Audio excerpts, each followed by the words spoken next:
Hello everyone, welcome to Sifaz universe.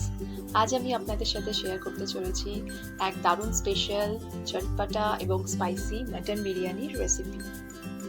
আপনারা সকলেই হয়তো বাড়িতে মাটন বিরিয়ানি বানিয়ে থাকেন, কিন্তু আজ আমি এখানে একটু অন্যরকমভাবে বিরিয়ানিটা বানানোর চেষ্টা করব।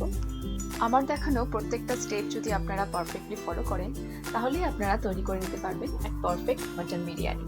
প্রথমেই বিরিয়ানির মশলাটা তৈরি করার জন্য আমি এখানে কিছু গোটা মশলা নিয়েছি, যেমন 1 টেবিল স্পুন জিরে, 1 টেবিল স্পুন মৌরি, 1 টেবিল স্পুন গোটা গোলমরিচ, একটা স্টার আনিস, একটা জয়িত্রী, দুটো বড় এলাচ, হাফ জায়ফল, 4টে লবঙ্গ, 4টে এলাচ আর দুটো দারচিনির টুকরো। এই সমস্ত মশলাগুলো মিক্সার গ্রাইন্ডারে দিয়ে আমি একটা ফাইন পাউডার তৈরি করে নেব। তৈরি হয়ে গেছে আমাদের সুগন্ধি বিরিয়ানি মশলা। এই মশলাটা বিরিয়ানি তৈরির জন্য খুবই ইম্পর্টেন্ট। আপনারা চেষ্টা করবেন এই মশলাটা বাড়িতেই তৈরি করে নেওয়ার। বাইরের দোকান থেকে কিনে আনা মশলায় খুব একটা ভালো টেস্ট হয় না। বিরিয়ানিটা তৈরি করার জন্য আমি এখানে নিয়ে নিয়েছি 1 কেজি মতন মাটন। এখন আমি এখানে অ্যাড করে দিচ্ছি কিছু গুঁড়ো মশলা, যেমন 1 টেবিল স্পুন নুন, হাফ টেবিল স্পুন হলুদ গুঁড়ো, 1 টেবিল স্পুন লাল লঙ্কার গুঁড়ো, 1 টেবিল স্পুন কাশ্মীরি রেড মির্চ, 1 টেবিল স্পুন ধনে গুঁড়ো, 1 টেবিল স্পুন গরম মশলা গুঁড়ো। দিয়ে দিচ্ছি 2 টেবিল স্পুন আদা রসুন পেস্ট, 2 টেবিল স্পুন কাঁচা লঙ্কা বাটা, 2 টেবিল স্পুন টক দই,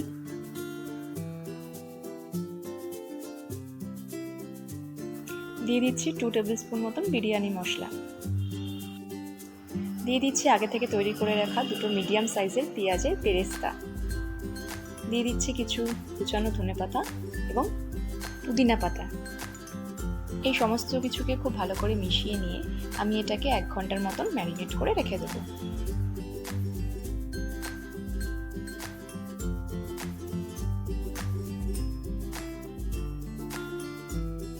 এক ঘন্টা পর এই ম্যারিনেট করা মাটনটাকে আমি একটা প্রেসার কুকারে দিয়ে দিচ্ছি। দিয়ে দিচ্ছি হাফ কাপের মতন সাদা তেল। আমি পেঁয়াজের বেরেস্তা করার সময় যে তেলটা বেঁচেছিল সেই তেলটাই এখানে ব্যবহার করলাম। 5 থেকে 7 মিনিটের মতন সময় নিয়ে লো টু মিডিয়াম ফ্লেমে আমি এটাকে খুব ভালো করে কষিয়ে নেব।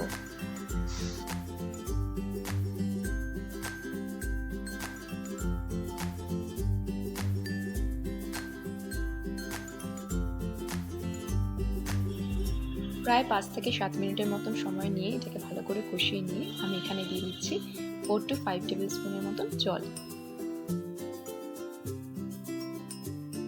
এখন প্রেসার কুকারের লিডটা বন্ধ করে দিয়ে আমি 3 থেকে 4টে হুইসেল এর মধ্যে দিয়ে দেব। খুব সুন্দরভাবে মাটনটা আমার এখানে সেদ্ধ হয়ে গেছে। পরে বিরিয়ানিটার লেয়ারিংয়ের জন্য আমি এখান থেকে কিছুটা পরিমাণ তেল তুলে রাখবো।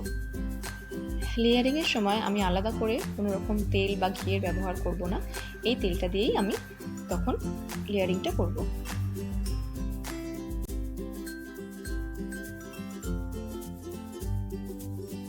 এই বিরিয়ানিটা তৈরির জন্য আমি এখানে 1 কেজি মাটনের সাথে 1 কেজি পরিমাণ বাসমতি রাইস নিয়েছি। এই চালটাকে আমি 1 ঘন্টা মতন সময় ধরে ভিজিয়ে রেখেছিলাম। চালটা বয়েল করার জন্য আমি এখানে একটা পাত্রে নিয়ে নিয়েছি 3 থেকে 4 লিটারের মতন জল। এই জলে আমি দিয়ে দিচ্ছি 2 টেবিল স্পুনের মতন নুন, একটা তেজপাতা এবং খুব সামান্য পরিমাণে গোটা গরম মশলা। দিয়ে দিচ্ছি খুব সামান্য পরিমাণে সাদা তেল এবং 1 টেবিল স্পুনের মতন লেবুর রস।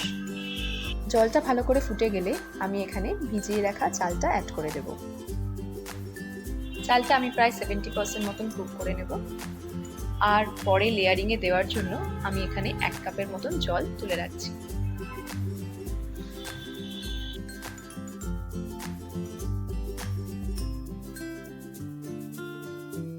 এখন আমি বিরিয়ানি তৈরির প্রায় ফাইনাল প্রসেসে চলে এসেছি। চালটা যাতে নিচ থেকে লেগে না যায় তাই আমি এখানে আগে থেকে তুলে রাখা মাংসের তেলটা অল্প পরিমাণে দিয়ে দেব। লেয়ারিংয়ের জন্য আমি এখানে দিয়ে দিচ্ছি কিছুটা পরিমাণ চাল।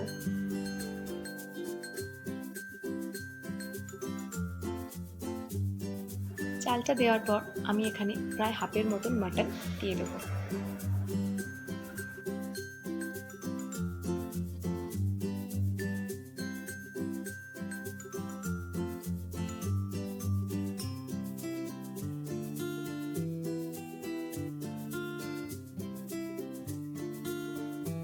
দিয়ে দিচ্ছি কিছু কুচানো ধনেপাতা এবং পুদিনা পাতা। এরপর আবার সেকেন্ড লেয়ারিং এর জন্য আমি চালটা দিয়ে দিচ্ছি।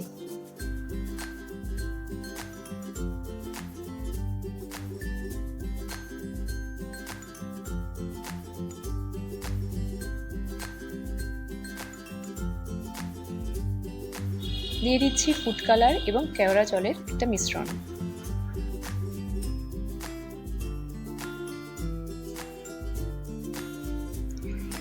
দিয়ে দিচ্ছি 1 টেবিল স্পুনের মতন বিরিয়ানি মশলা। নেক্সট আমি এখানে মাংসের তেলটা কিছুটা পরিমাণ দিয়ে দেব। এরপর আমি এখানে বাকি মাংসটা দিয়ে দিচ্ছি।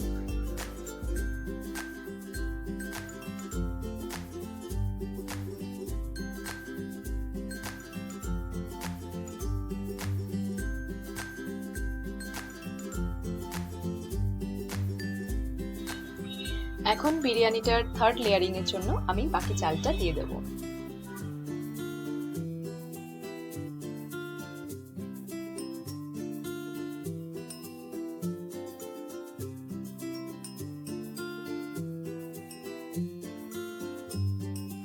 দিয়ে দিচ্ছি ফুড কালার এবং কেওড়া জলের মিশ্রণ। এরপর আমি এখানে বাকি তেলটা দিয়ে দেব। ওপর থেকে দিয়ে দিচ্ছি কিছু কুচানো ধনেপাতা এবং পুদিনা পাতা।